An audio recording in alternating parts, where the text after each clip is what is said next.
Jan, you surf like you attack life. Why don't you just take the easy path? Yes, my surf coach said that to me last week. And it was like, oh, what? And I wanted to talk a bit about that today. I grew up in the 60s, a very poor, I don't know, we were a housing commission house, just, typical kind of struggling family as a young kid. And it's interesting how that struggle, that sense of struggle, that need to struggle is still actually in me. And it takes conscious effort for me to not default back to that and think that that struggle is the way it has to be. It's really interesting. And I've gotten way better at asking for help as I've aged, which is what I want to talk about today. However, it's interesting that even when I'm given help, after I've asked for help, and like my surf coach is saying, Jen, like just go there, let the wave do the work for you instead of you having to paddle your ass off and get buggered. It's interesting that my brain still defaults to that. So I wanted to, just have a bit of a chat about that today, because I see it in people all the time. It's just so common that we're used to this kind of life of struggle. And so it's a default.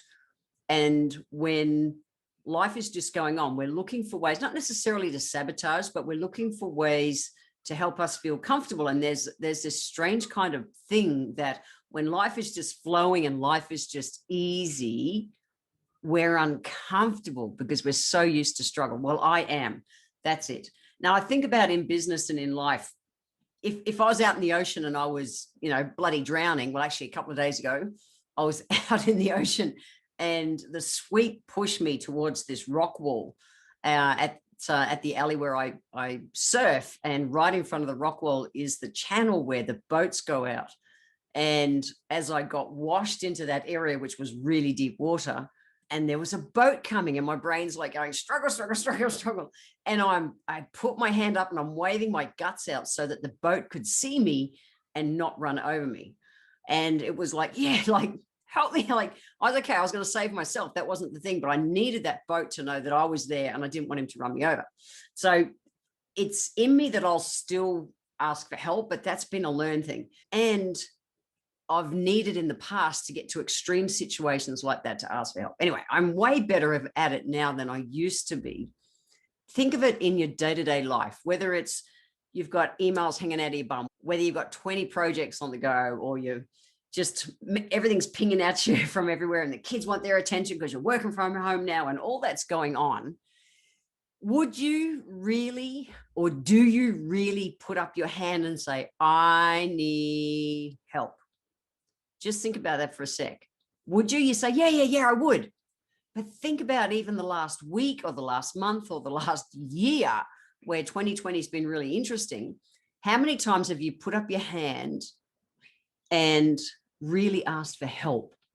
Now, my natural default, which is the same as most people's, is that we get stuck in our ego. And instead of screaming for help, we go, no, I've just got to manage this. I can do it. I can manage this. Being raised a strong, independent woman is an absolute strength. And I've spoken about that in the past, but it's also my greatest weakness. So think about it. How you are operating in the world working for you? How is it working for you? If you're feeling like you're drowning on a day-to-day basis, it's time to stick your hand up and say, I need some help. It just is. What I've learned is that, and I like to believe that the corporate world is changing. From my experience, it is. Back in the 80s and 90s, if you ever asked for help, especially as a woman, you were just like, it was like they were leading you to the door because they thought, oh yeah, you're not competent.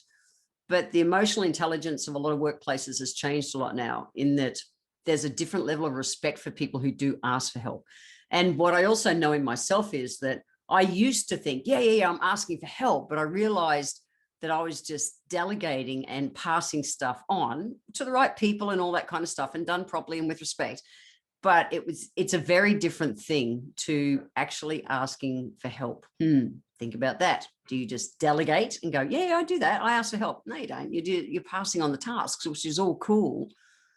But there's a different vibe in your body when you actually ask for help to have someone lighten that load.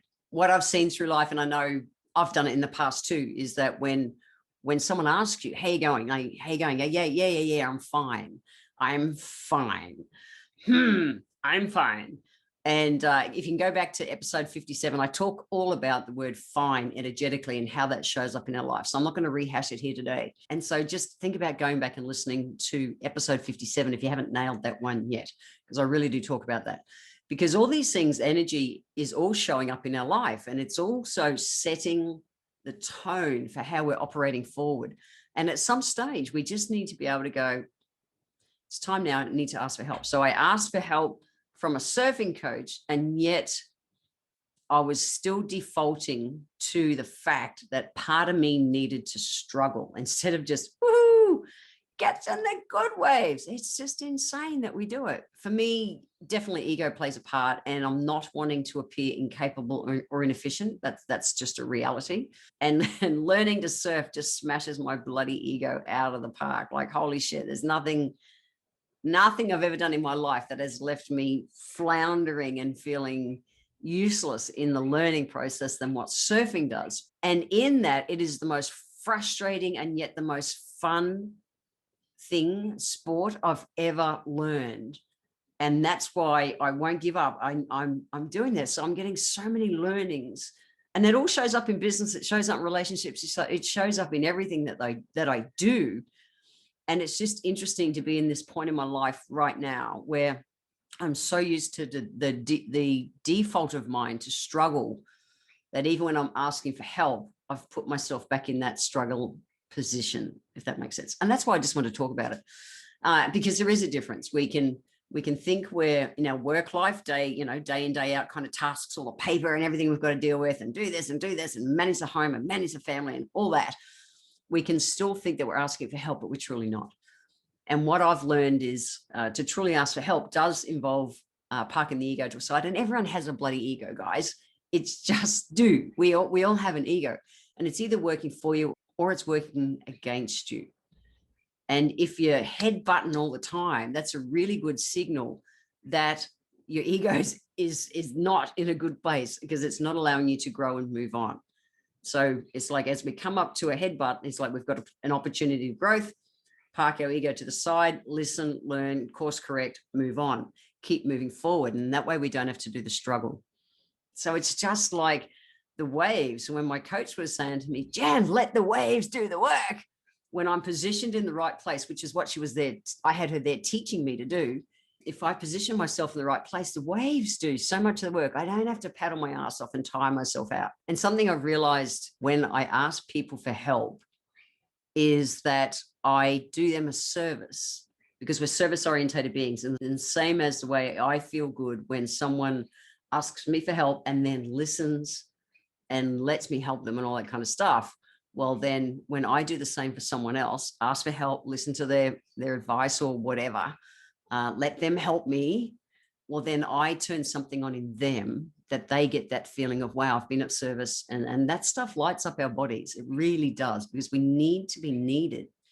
And there's a difference to being need to be needed to being needy.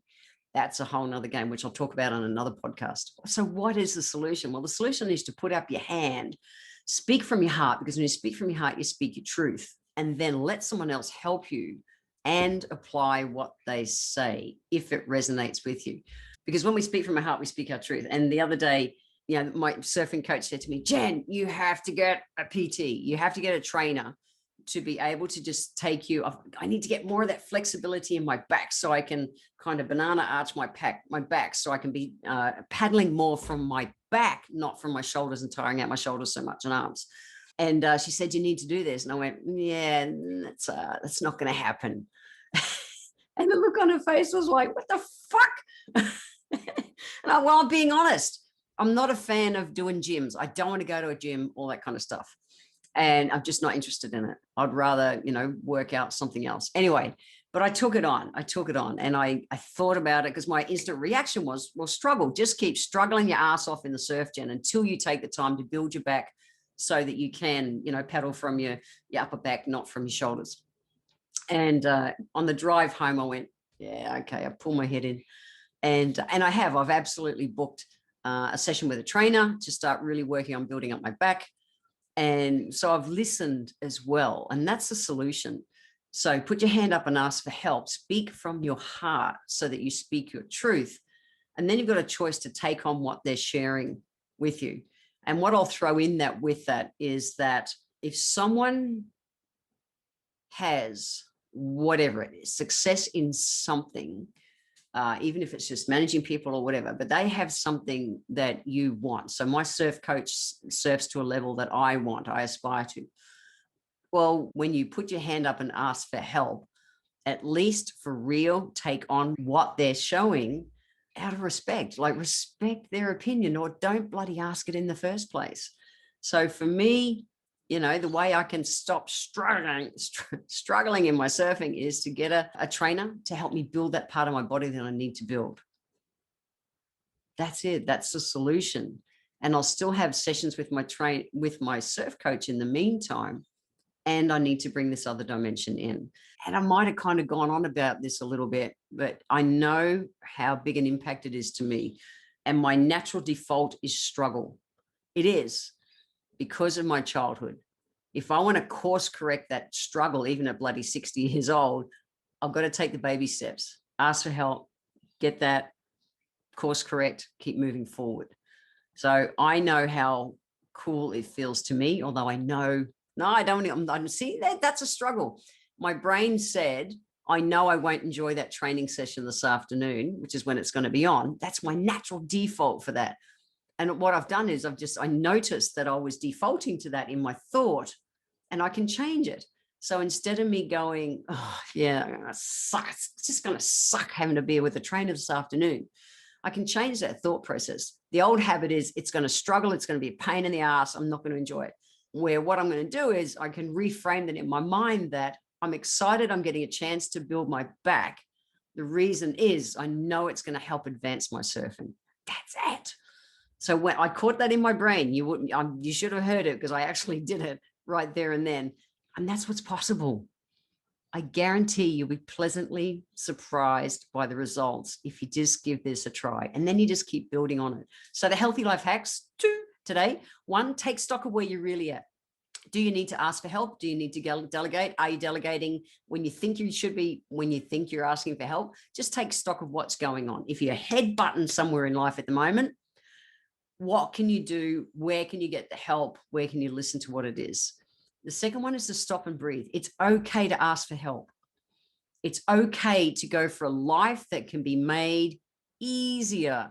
It's okay. I have more respect for people nowadays who ask me for help because I know how hard that's been for me in the past.